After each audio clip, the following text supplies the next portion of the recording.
Hi, in this series I'm going to be showing you how to use Google Documents, it's a free web-based program from Google, and what it is, it's just like an online version of Microsoft Word, Microsoft Excel, and PowerPoint. I mean, basically. So it's just basically an online word processor or spreadsheet program or a presentation program. And some of the reasons that it's just so cool and why I like it is, for one, it's online, so you can access your documents from any computer. You can collaborate in real time with other people. So I can share this document with somebody else, and then we can both edit it on separate computers in different places in real time.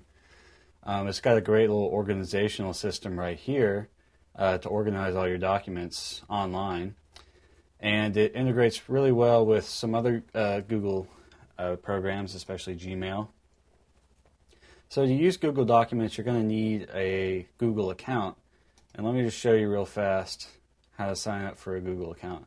Probably the easiest way is just search for Gmail and just sign up for a Gmail account. And then when you get to this page right here, it says Welcome to Gmail. I'm just going to go down here to sign up for Gmail. And then here you go. So you just enter in all your information right here. And then when you get done, you read through the terms of service, and then I accept to create my account. And then after that, you'll be able to use Google Documents, and I'll show you how to use it in the following clips.